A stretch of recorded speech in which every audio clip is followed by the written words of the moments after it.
Alcatraz, the Rock. A cold, isolated fortress rising from the freezing, treacherous waters of San Francisco Bay. In the 1960s, it wasn't just a maximum security prison, it was the final stop for America's most uncontainable criminals. The federal government boasted that no inmate could ever escape its walls and survive. The lethal currents, the biting wind, and the bone-chilling temperature of the bay were more effective than any armed guard.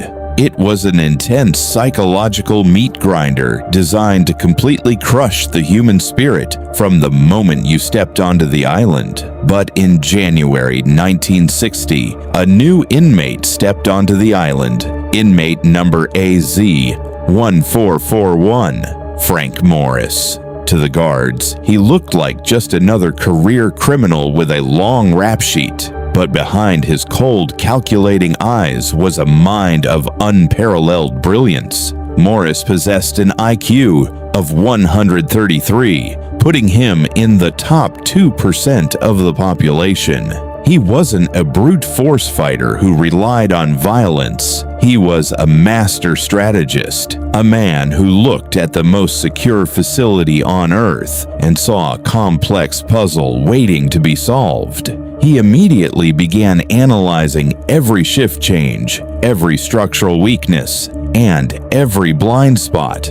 Morris knew he couldn't execute a plan of this scale alone. He needed men who were desperate, highly skilled, and utterly fearless.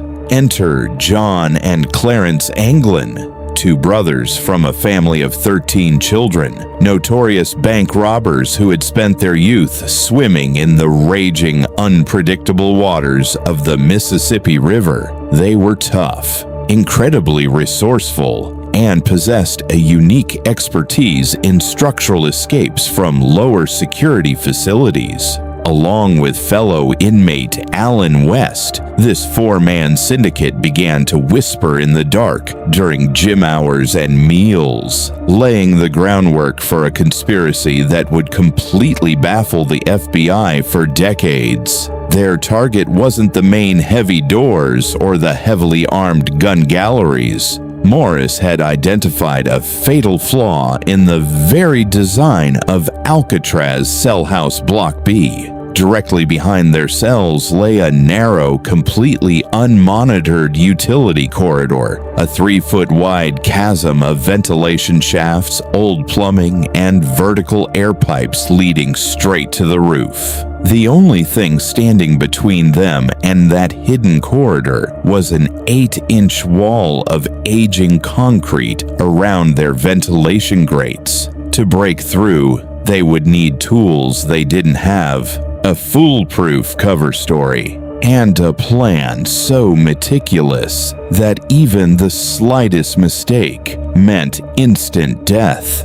How do you drill through reinforced concrete when your only inventory consists of everyday items? For over a year, Morris and the Anglin brothers operated a completely hidden manufacturing syndicate inside the walls of Alcatraz. Using discarded metal spoons stolen from the mess hall, silver coins, and pieces of wire, they fashioned crude but highly effective chisels.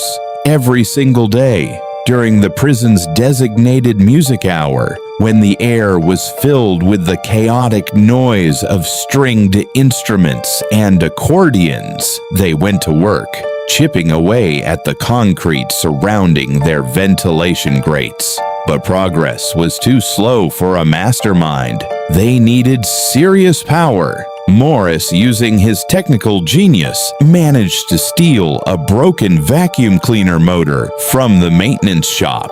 In the dark of his cell, he disassembled the machine and rebuilt it into a fully functional electric drill. He rigged it to work by tapping directly into the electrical wiring of his cell's light fixture. The high-pitched whine of the motor was loud enough to alert the guards, so they only operated it when the prison yard was full and the cell house was echoing with ambient noise.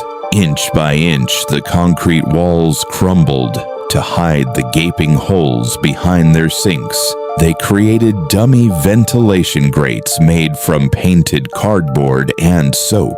But their most brilliant deception was yet to come. They knew that guards conducted head counts every single hour of the night. If their beds were empty for even a second, the alarm would sound. To solve this, they initiated an art project using a mixture of soap, toothpaste, concrete dust, and real human hair stolen from the prison barbershop floor. They sculpted 3 lifelike dummy heads. These were no crude toys. They painted the flesh-tone faces using art supplies from their prison classes. When placed under the blankets with piles of clothes stuffed underneath to simulate bodies, the illusion was flawless. From the corridor, in the dim night lighting of the cell house, it looked exactly like 3 men sleeping peacefully. The trap was set. The tools were ready. On the night of June 11th, 1962, the countdown to the world's most audacious escape hit 0. 9:30 p.m., June 11th, 1962. The final head count of the evening is complete. The lights across Alcatraz go dark. Inside cell 138, Frank Morris moves with lethal precision. He removes the fake cardboard grate, crawls underneath his sink, and squeezes through the narrow hole into the utility corridor. Minutes later, John and Clarence Anglin do the same, but Alan West, who failed to widen his hole enough, is stuck. Morris tells him they cannot wait. West is left behind, screaming silently in the dark as the trio begins their dangerous ascent. They climb up 30 feet of plumbing pipes, carrying a massive weight on their backs. Over the past months, they had stolen over 50 rubber raincoats from the prison factory. Using heat from the steam pipes, they vulcanized the rubber together to build a 6 by 14-foot inflatable raft and makeshift life vests. They even modified a musical instrument into a pump to inflate it. Every breath they take inside this pitch-black shaft is a gamble against time. One drop tool, one loud scrape against the iron, and the entire prison would wake up. They reach the roof. The cold night air of the Pacific hits their faces. Avoided by the sweeping searchlights from the watchtowers, they crawl on their bellies across the roof of the cell house, dragging their heavy raft behind them. They reach the edge of the building. Below them is a sheer 50-foot drop down a massive kitchen vent pipe.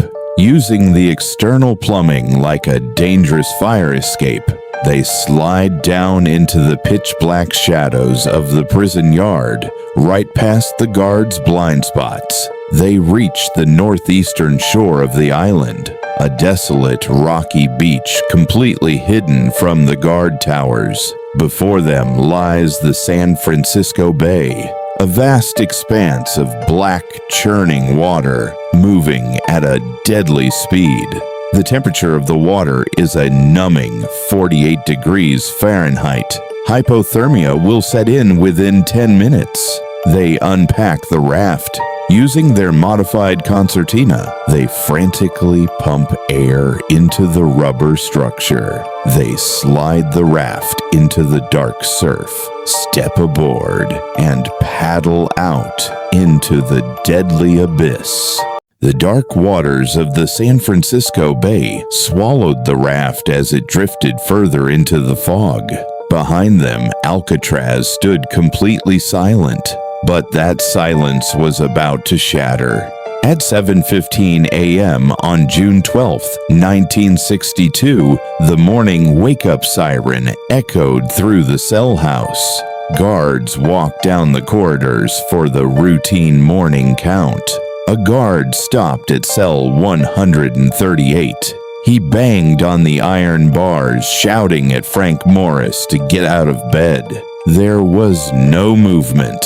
Frustrated, the guard reached through the bars and tapped the sleeping figure on the shoulder. The blanket shifted, and a pale, cold head suddenly rolled off the pillow and slammed onto the concrete floor with a sickening thud. The guard gasped, freezing in pure terror. It wasn't a corpse. It was a face made of soap and toothpaste, staring blankly back at him. Within seconds, screaming voices and sirens erupted across the entire island. Alcatraz was in total lockdown for the first time in history. The warden and FBI agents flooded the cells. When they pulled away the sinks, they discovered the crudely drilled tunnels leading into the dark utility corridors. The news hit the mainland like a bomb.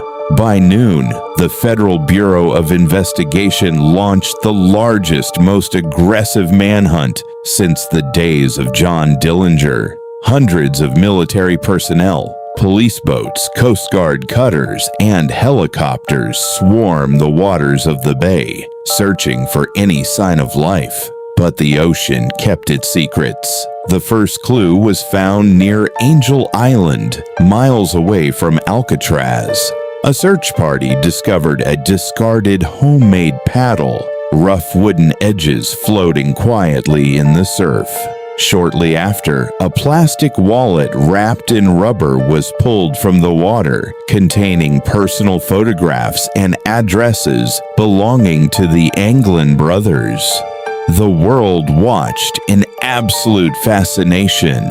Did the masterminds drown in the freezing currents? Or were these clues intentionally dropped to throw the FBI off their scent?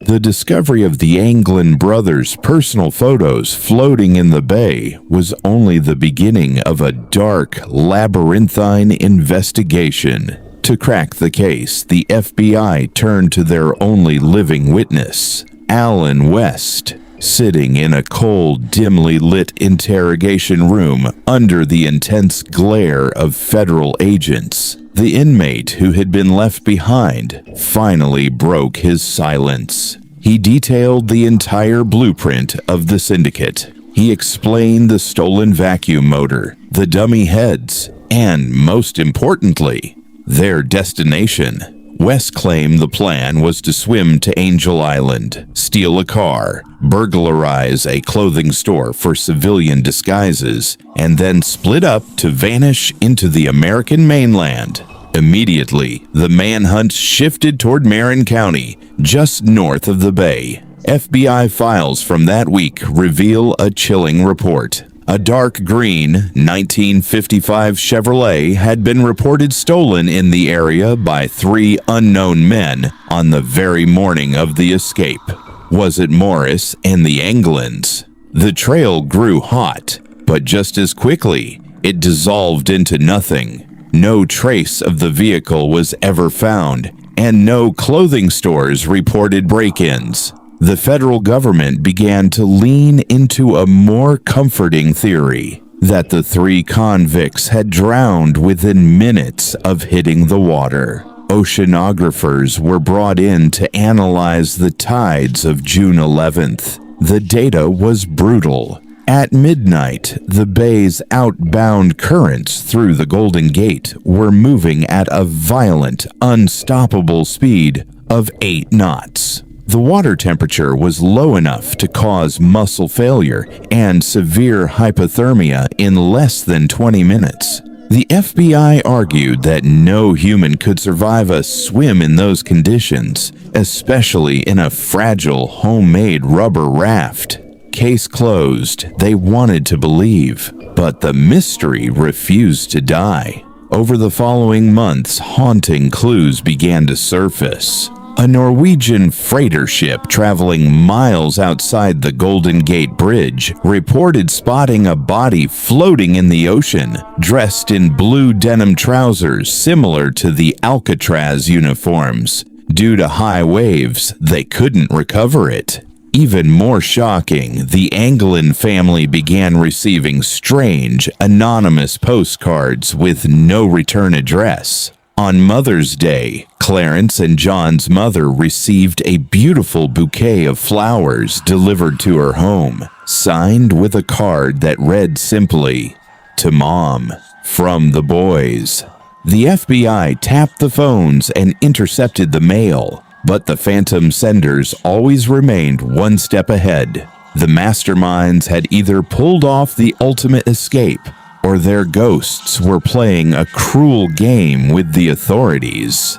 For over half a century, the fate of Frank Morris and the Anglin brothers remained the ultimate ghost story of American history. The FBI officially closed its active file in 1979, concluding the men drowned, but the U.S. Marshal Service kept their warrants active, swearing to hunt the fugitives until their 100th birthdays. Then, decades later, the shadows of the past suddenly broke open. In 2015, a groundbreaking documentary revealed a shocking piece of evidence that sent chills down the spines of investigators. It was a photograph taken in Brazil in 1975. The image showed two heavily tanned men with long hair, wearing sunglasses, standing on a dusty farm. Forensic facial recognition experts analyzed the photo, comparing the facial structures to the mugshots of John and Clarence Anglin. The result was staggering. The match was highly positive, suggesting the brothers had not only survived the freezing waters of the bay, but had successfully fled the country to start a new life as farmers in South America. But the most haunting twist was yet to come. In 2018, the media revealed that the San Francisco Police Department had received a mysterious, handwritten letter 5 years prior. The author wrote, "My name is John Anglin. I escaped from Alcatraz in June 1962 with my brother Clarence and Frank Morris. I am 83 years old and in bad shape. I have cancer. Yes, we all made it that night, but barely." The letter offered a desperate deal. If the authorities promised to announce on TV that he would only go to prison for 1 year to receive medical treatment, he would reveal his exact location. The FBI seized the letter, analyzing it for DNA, fingerprints, and handwriting compatibility. The results came back inconclusive. They could neither prove nor disprove its authenticity. Shortly after the escape, the high costs of running the crumbling fortress forced the government to close Alcatraz forever. Today, the rusted prison stands empty, a silent monument to human ingenuity. Frank Morris and the Anglin brothers proved that no walls are thick enough and no currents are strong enough to hold a mind determined to be free. Whether they died in the freezing dark of the bay or lived out their days under the warm Brazilian sun, they accomplished the impossible. They defeated Alcatraz, and in doing so, they became immortal.